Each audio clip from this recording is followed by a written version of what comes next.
మన ప్రభువును మన రక్షకుడైన యేసుక్రీస్తు పరిశుద్ధ నామములో శుభవాక్యము టీవీ వీక్షిస్తున్నటువంటి ప్రేక్షకులకు ప్రభునామములో మీకు వందనాలు తెలియజేస్తుంటున్నాను. మరి 75వ స్వాతంత్ర దినోత్సవ శుభాకాంక్షలు తెలియజేస్తుంటున్నాను. ఈ యొక్క సందర్భంగా మరి వాక్య భాగంలోనికి మనం వెళ్ళిపోదాము.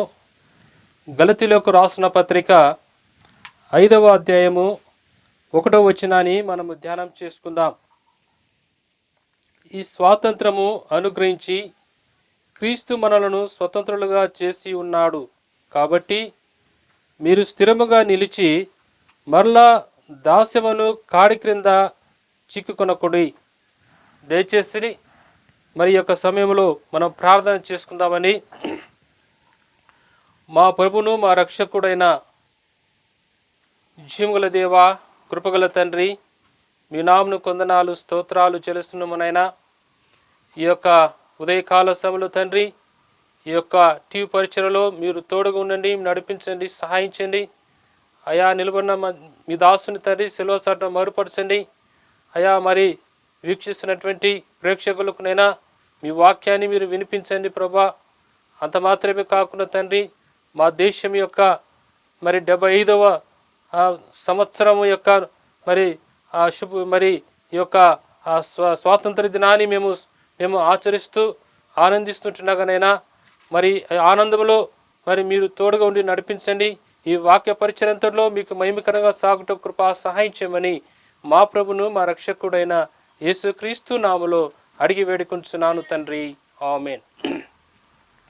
ప్రియమైన సహోదరి సహోదరులారా, నేడు మన దేశము మరి స్వాతంత్రం వచ్చి 75 సంవత్సరములు మరి గతిస్తున్నట్లుగా మనం చూస్తుంటున్నాం. 1947 ఆగస్టు 15వ తారీఖున మనకు స్వాతంత్రం ఇచ్చినట్లుగా మనం చూస్తుంటున్నాం. ఇది మన భారతదేశము మరి ప్రముఖమైనటువంటి పండుగగా మనం చూస్తుంటున్నాం. ఇదే ప్రాముఖ్యమైనటువంటి దేశానికి పండుగ, మరి స్వాతంత్ర దినోత్సవంగా మనం చూస్తుంటున్నాం. ఈ యొక్క దినాన్ని మనము ఒక పండుగగా మరి ఆచరిస్తూ ఉంటాం. ఎందుకంటే మనకు స్వాతంత్రం కలిగినది కాబట్టి, మరి బ్రిటిష్ వారి యొక్క పరిపాలనలో ఉన్నటువంటి మన దేశ ప్రజలకు మరి స్వాతంత్రము దొరికినందువలన మరి దేశంలో మనం ఈ యొక్క పండుగను మనం ఆచరిస్తూ ఉంటాం. దాదాపుగా 75 సంవత్సరాలు మరి ఈ యొక్క గతించినట్లుగా మనం చూస్తుంటున్నాం. అంత మాత్రమే కాకుండా ఈ స్వాతంత్రాన్ని కొరకు ప్రయాసపడినటువంటి మన పితామహుడైనటువంటి మహాత్మా గాంధీ వారి ద్వారా వారు మాత్రమే కాకుండా అనేకులు వారికి మరి తోడుగా ఉన్నటువంటి పితామహులు ఉంటున్నారు. మరి వారందరూ కలుసుకొని మరి యొక్క మన దేశానికి స్వాతంత్రాన్ని వారు అనుగ్రహించినట్లుగా మనం చూస్తుంటున్నాం. మరి ముఖ్యంగా మరి ఈ యొక్క మహాత్మా గాంధీ మరి బైబిల్ గ్రంథాన్ని చదివి ఆ చదివినటువంటి ఒక అంశాన్ని తన హృదయంలో భద్రపరుచుకొని ఆయన యొక్క మరి స్వాతంత్రం కొరకు ప్రయాసపడినట్లుగా మనం చూస్తుంటున్నాం. దయచేసి ఈ యొక్క సందర్భంగా మనం గమనించినప్పుడు మరి మత్తయి సువార్త 5వ అధ్యాయంలో మనం గమనించినప్పుడు మన ప్రభువైన యేసుక్రీస్తు వారు ఆయన మరి కొండ మీద జనసమూహంకు మరి ప్రసంగమును మరి అక్కడ మరి ప్రసంగించినట్లుగా మనం చూస్తుంటున్నాం. ఆ యొక్క కొండ మీద ఆయన ప్రసంగం చేయడం వల్ల కొండ మీద ప్రసంగము మరి అన్నట్లుగా మనం చూస్తుంటున్నాం. అంత మాత్రమే కాకుండా ఈ యొక్క కొండ మీద చేసినటువంటి ప్రసంగమును ఏమని అంటారంటే నవధన్యతల మరి ప్రసంగము అంటారు.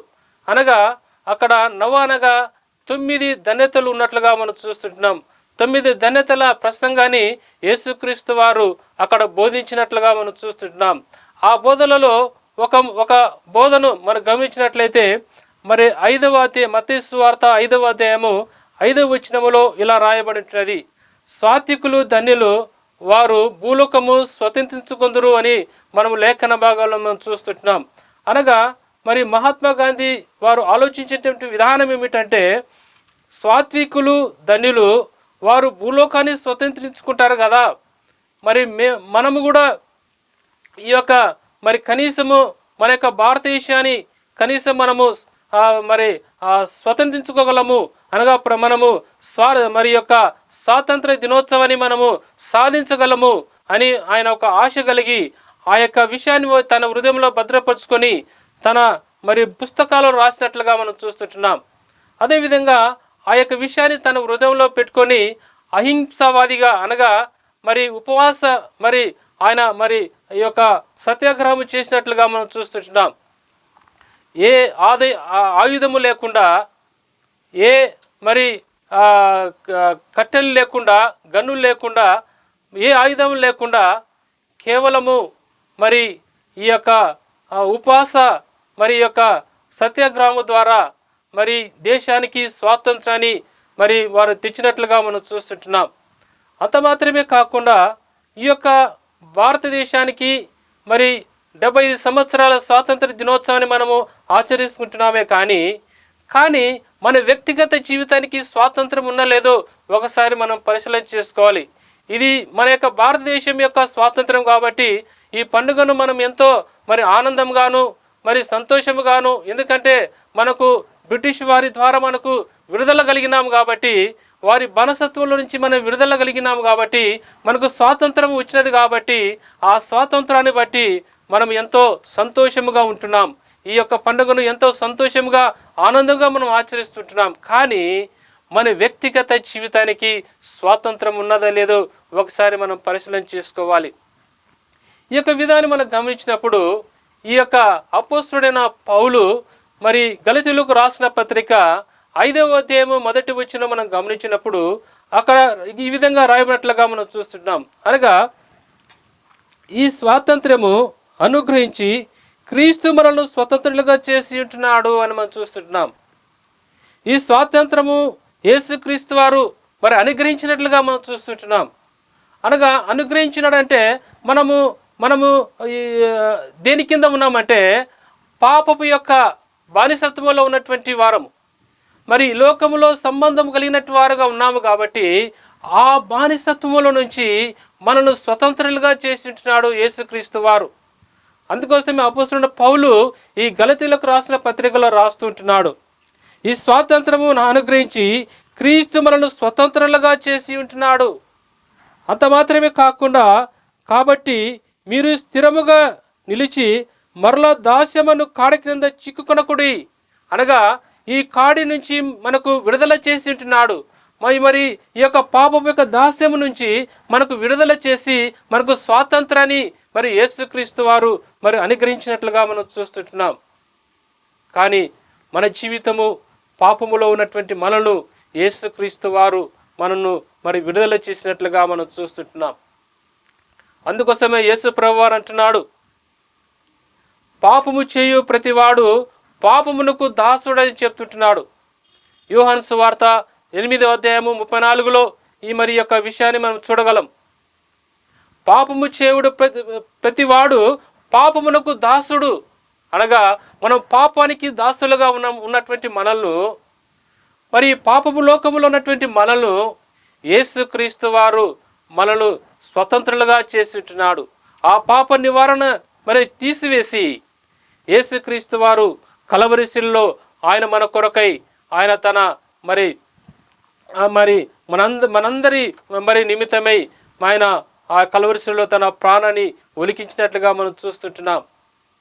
అంత మాత్రమే కాకుండా మనం ఒకసారి మనం గమనించినట్లయితే మరి నోహోవు కాలంలో మనం గమనించినట్లయితే నోహోవు కాలంలో మరి అనేకులు కూడా తినుచు త్రాగుచు ఇల్లు కట్టుకొనుచు మరి అనేక విధాలుగా లోకానుసారంగా జీవిస్తూ ఉంటున్నారు.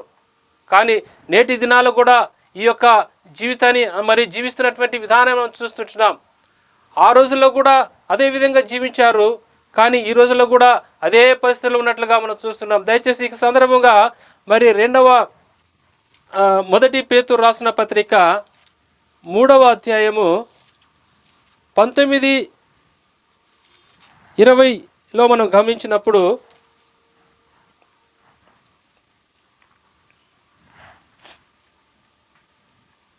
లూకాసు వార్త మొదటి పేతురు రాసిన పత్రిక 3వ అధ్యాయము 19-22 కలిసి ఉన్నాయి కాబట్టి ఈ యొక్క వాక్యాన్ని మనం ధ్యానం చేసుకుందాం.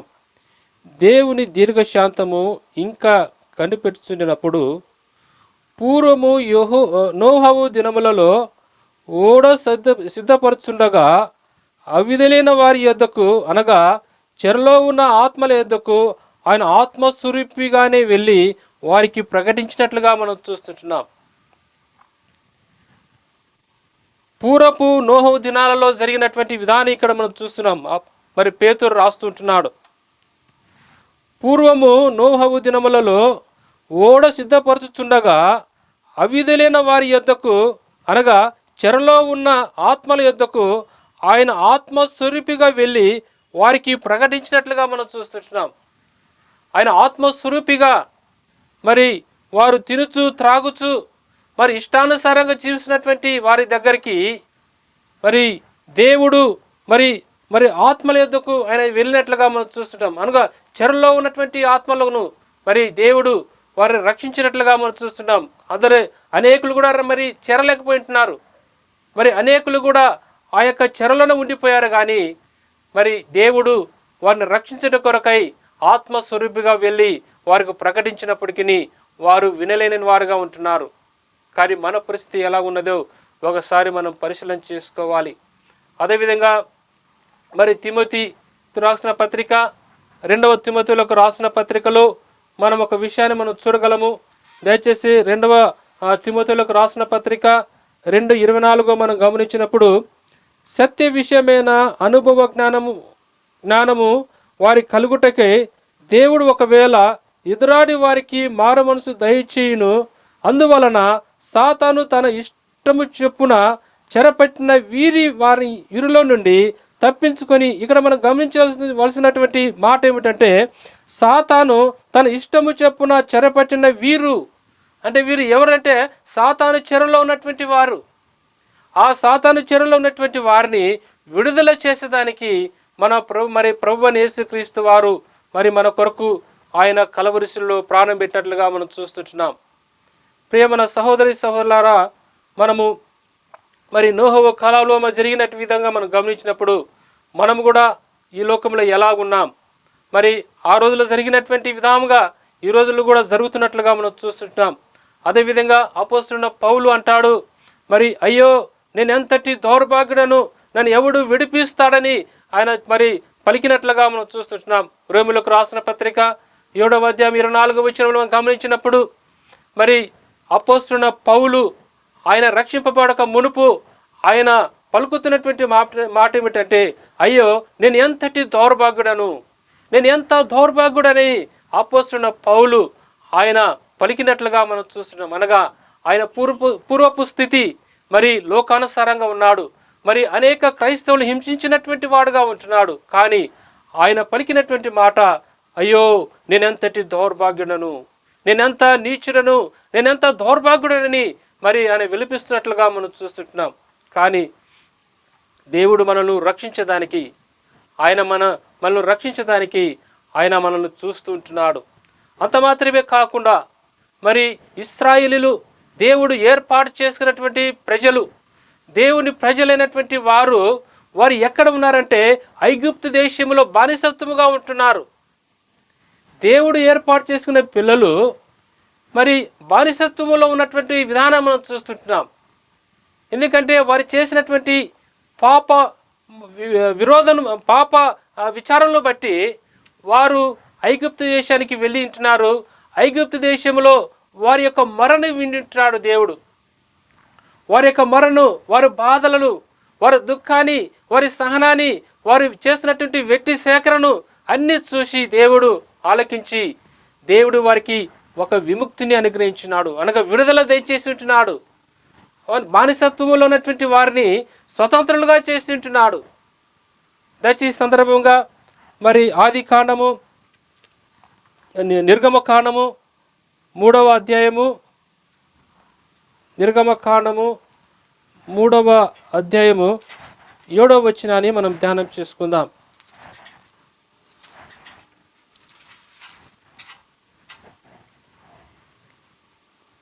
మరియు యెహోవా ఇట్లనెను, నేను ఐగుప్తులోనున్న నా ప్రజల బాధను నిశ్చయముగా చూచితిని. నా ప్రజలు బాధను నిశ్చయముగా చూచితినని చెప్తుంటున్నాడు. పనుల్లో తమను కష్టపెట్టు వారిని బట్టి వారు పెట్టిన మొరను వింటిని అంటుంటున్నాడు. వారి దుఃఖములు నాకు తెలిసే ఉన్నాయని చెప్తుంటున్నాడు. కానీ ఆ యొక్క చెరలో ఉన్నటువంటి వారిని, ఆ యొక్క పాపపు చెరలో ఉన్నటువంటి వారిని మరి దేవుడు విడిపించినట్లుగా మనం చూస్తున్నాం. అనగా వారికి స్వాతంత్రాన్ని అనుగ్రహించినట్లుగా మనం చూస్తున్నాం. ఆ యొక్క ఐగుప్తు బానిసత్వంలో నుంచి దేవుడు వారిని విడుదల చేసినట్టుగా మనం చూస్తున్నాం. కానీ యేసుక్రీస్తు వారి ద్వారా మరి జరుగుతున్నటువంటి కార్యాలుగా మనం చూస్తున్నాం. మరి ఈ యొక్క స్వాతంత్రం ఎవరి ద్వారా దొరుకుతుందంటే కేవలము యేసుక్రీస్తు వారి ద్వారా మనకు స్వాతంత్రము దొరుకుతున్నట్లుగా మనం చూస్తున్నాం. ఈ యొక్క సందర్భంగా మరి అదే గలితీయులకు రాసిన పత్రికలో మనం గమనించినట్లయితే 2వ అధ్యాయం 4వ వచనం గమనించినప్పుడు, మనను దాసులుగా చేసుకొనవలనని క్రీస్తు యేసు వలన మనకు కలిగిన మన స్వాతంత్రమును వేగుచూచుటకు రహస్యముగా తేబడి దొంగతనముగా ప్రవేశించిన కపట సహోదరుల వలన జరిగినది అని మనం చూస్తుంటాం. ఇక్కడ మనం గమనించవలసిన మాట ఏమిటంటే, మనను దాసులుగా చేసుకునే వాళ్ళని క్రీస్తు యేసు వలన మనకు కలిగిన మన స్వాతంత్రము, యేసు క్రీస్తు వారి ద్వారా మనకు కలిగినటువంటి స్వాతంత్రం అని మనం చూస్తుంటున్నాం. మనకు స్వాతంత్రం ఎవరి ద్వారా దొరికిందంటే యేసు క్రీస్తు వారి ద్వారా మనకు మరి యొక్క ఆ స్వాతంత్రము దొరికినట్లుగా మనం చూస్తుంటున్నాం. అందుకోసమే బాప్తిసం ఇచ్చి యోహాను అంటున్నాడు, లోక పాపమును మోసుకొని పోవు దేవుని గొర్రెపిల్ల అంటున్నాడు. యేసుక్రీస్తు వారు గొర్రెపిల్లగా ఈ లోకానికి వచ్చినట్లుగా మనం చూస్తున్నాం. అనాది కాలంలో ఇశ్రాయేలులు వారి యొక్క రక్షణ నిమిత్తమై మరి గొర్రెలను వధించేవారు. కానీ ఈ క్రొత్త నిబంధనలో యేసుక్రీస్తు వారు ఆయనే తన్ను తాను తగ్గించుకొని మరి ఆయనను చూచి మరి బాప్తిసము యోహాను మరి ఈ విధంగా సంబోధిస్తుంటున్నాడు, లోక పాపం మోసుకొని పో దేవుని గొర్రెపిల్ల అంటున్నాడు. ఆయన గొర్రెపిల్లగా మనకి లోకానికి వచ్చింటున్నాడు. అనగా ఆ గొర్రెపిల్ల రక్తము ద్వారా ఆయన గొర్రెపిల్లగా ఏ విధంగా మౌనంగా ఉంటుందో ఆ విధంగా మౌనంగా కల్వరిశిలో తన ప్రాణం ఒలికించినటువంటి విధానం మనం చూస్తుంటున్నాం. కానీ ఆయన మరి చిందించినటువంటి మరి ఆ రక్తము ద్వారా మనకి మరి విమోచన, మనకి రక్షణ కలిగించున్నది. అనగా మనలో స్వతంత్రులుగా చేసినటువంటి విధానాన్ని మనం చూస్తుంటున్నాం. అంత మాత్రమే కాకుండా ప్రకటన గ్రంథము మరి యోహాను ఈ విధంగా రాస్తుంటున్నాడు, 5 వారిలో వధింపబడిన గొర్రెపిల్ల అక్కడ రాయబడుతున్నది. వధింపబడిన గొర్రెపిల్ల అనగా యేసుక్రీస్తు వారు వధింపబడి ఉంటున్నాడు. నీవు నేను చేసినటువంటి పాపల నిమిత్తమై యేసుక్రీస్తు వారు ఆయన వధింపబడినట్లుగా మనం చూస్తుంటున్నాం కల్వరి శిలువలో. ప్రియమైన సహోదరి సహోదరులారా, మనకు స్వాతంత్రం కావాలంటే యేసుక్రీస్తు వారి ద్వారా మన వ్యక్తిగత జీవితానికి ఆయన స్వాతంత్రం ఇచ్చినట్లుగా మనం చూస్తుంటున్నాం. కేవలము యేసుక్రీస్తు వారి ద్వారానే మనము మరి యొక్క స్వాతంత్రం పొందుతున్నట్లుగా మనం చూస్తున్నాం. అదేవిధంగా మరి మరి మరి యేసు ప్రభువారే చెప్తుంటున్నాడు. మరి యోహాను సువార్తలో మనం గమనించినప్పుడు మరి 8వ అధ్యాయము యోహాను సువార్త 8వ అధ్యాయంలో మనం గమనించినప్పుడు అక్కడ స్వతహా మరి యేసుక్రీస్తు వారే ఇక్కడ చెబుతుంటున్నాడు ఏమిటంటే, కుమారుడు మిమ్మును స్వతంత్రులుగా చేసిన నెల మీరు నిజముగా స్వతంత్రులై ఉందురు. కుమారుడు మిమ్మల్ని స్వతంత్రులుగా ఆయన యేసుక్రీస్తు వారు మనం స్వతంత్రంగా చేస్తేనే మనం నిజంగా స్వతంత్రులుగా ఉంటాం. నేటి దినాలకు మనం గమనించినప్పుడు మరి పేరుకు క్రైస్తవులుగా ఉంటున్నాం కానీ, నామకార్థపు క్రైస్తవులు ఉంటున్నాం కానీ నిజమైనటువంటి స్వాతంత్రానికి మనము వెళ్ళలేకపోతుంటున్నాం. ఆ స్వాతంత్రం కావాలంటే యేసుక్రీస్తు వారు నిజంగా నేను మార్చాలి, అనగా నీకు విడుదల దయచేయాలి. ఆ విడుదల ఎక్కడంటే యేసుక్రీస్తు వారి ద్వారానే నీకు విడుదల కలుగుతున్నట్టుగా మనం చూస్తుంటున్నాం. యేసుక్రీస్తు వారు ఇచ్చినటువంటి స్వాతంత్రమే మనకు నిజమైనటువంటి స్వాతంత్రము, అనగా మన వ్యక్తిగత జీవితానికి. కానీ మన వ్యక్తిగత జీవితానికి మనకు స్వాతంత్రం కావాలి అంటే నువ్వు యేసుక్రీస్తు దగ్గరికి వచ్చినట్లయితే ఆయన నీకు మరి స్వాతంత్రాన్ని మరి ఇచ్చేదానికి, మరి స్వతంత్రులుగా జీవించేదానికి ఆయన నిన్ను పిలుస్తూ ఉంటున్నాడు. మరి ఆయన పిలుస్తున్నప్పుడు నీవు ఎక్కడ ఉంటున్నావు? అదేవిధంగా మనము మరి ఆ కీర్తనల గ్రంథము 126:1 మనం గమనించినప్పుడు అక్కడ కూడా చెరలో నుండి తెప్పించినప్పుడు మరి మన నోరు ఏ విధంగా అంటే నవ్వు ఉండేను అని చూస్తుంటున్నాం. అనగా మనము చెరలో నుండి తప్పించుకొని ఇచ్చిన తర్వాత మనం ఆనందంతో ఉన్నప్పుడు మనం ఎంతో నవ్వుతూ ఉంటాం. మరి ఎంతో ఆనందంగా ఉన్నప్పుడు మనం నవ్వుతూ ఉంటాం. మన ఆనందము కావాలంటే ఈ చెరలో నుంచి మనము బయటికి రావాలి. లోకములో ఉన్నటువంటి మన జీవితంలో ఈ లోకములో ఉన్నటువంటి మనము మరి బయటికి రావాలి. మరి దేవుని సన్నిధానికి రావాలి. దేవుని సన్నిధానికి వచ్చినట్లయితే ఆయన మనం స్వతంత్రులుగా చేసేదానికి ఆయన ఇష్టపడుతున్నట్లుగా మనం చూస్తున్నాం. మరి అంత మాత్రమే కాకుండా మరి యోహాను మరి ప్రకటన గ్రంథం 1:6 మనం గమనించినప్పుడు మన పాపం నుండి మనల్ని విడిపించినటువంటి ఆయన మన పాపములను ఆయన విడిపించి ఉంటున్నాడు. మనము పాపముల చేతును అపరాధముల చేతును చచ్చినటువంటి మనలను ఆయన మన పాపముల నుండి మనల్ని విడిపించినటువంటి విధానాన్ని అక్కడ మనం చూస్తుంటున్నాం. కానీ యేసుక్రీస్తు వారి ద్వారా మనకు రక్షణ దొరుకుతున్నట్టుగా మనం చూస్తుంటున్నాం. అది యేసుక్రీస్తు వారి రక్షణగా మనం చూస్తుంటున్నాం. మరి యేసుక్రీస్తు వారు మనకిచ్చినటువంటి ఈ రక్షణను మనము స్వీకరించడానికి ఆయన ఇష్టపడుతుంటున్నాడు. అంత మాత్రమే కాకుండా మరి దేశములో మరి మనకు ఒక ధ్వజం ఉన్నట్లుగా మనం చూస్తుంటున్నాం. 3 రంగుల ధ్వజము మనం ఎత్తుతూ ఉంటాం. కానీ దేవుడు కూడా మనకు ఒక ధ్వజాన్ని అనుగ్రహించుంటున్నాడు.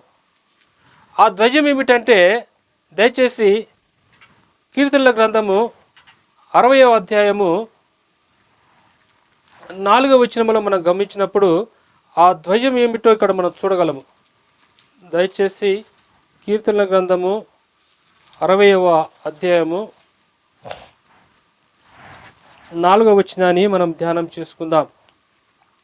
సత్యము నిమిత్తము ఎత్తి పట్టుటకై నీ యందు భయభక్తులు గల వారికి నీవొక ధ్వజమిచ్చి ఉన్నావు. దేవుని యందు భయభక్తులు కలిగినటువంటి వారికి దేవుడు మనకు ఒక ధ్వజాన్ని అనుగ్రహించినాడు. ఆ ధ్వజం ఏమిటంటే రక్షణ ధ్వజము. రక్షణను స్వీకరించాలి. దేవుడు ఉచితముగా నీకు రక్షణను అనుగ్రహించడానికి ఆయన సిద్ధముగా ఉంటున్నాడు. నీకు ఒక ధ్వజాన్ని ఇవ్వాలని ఆశిస్తుంటున్నాడు. ఎవరైతే దేవుని యందు భయభక్తులు కలిగి ఉంటారో వారికి ఆయన ఒక ధ్వజాన్ని ఇస్తుంటున్నాడు. మన దేశానికి ఏ విధంగా మరి 3 రంగులటువంటి తిరంగం ఉంటున్నదో అదేవిధంగా మనకు కూడా గుర్తుగా ఒక రక్షణ అన్నటువంటి తిరంగాని అనగా మనకు ధ్వజం ఇస్తున్నట్లుగా మనం చూస్తుంటున్నాం. అనగా యేసుక్రీస్తు వారు మనకు ఇస్తున్నటువంటి ఆ ధ్వజం ఏమిటంటే రక్షణ ధ్వజముగా మనం చూస్తుంటున్నాం. అదేవిధంగా ఇంకొక ధ్వజాన్ని గురించి మనం చూసుకుందాం. దయచేసి యెషయా 62వ అధ్యాయము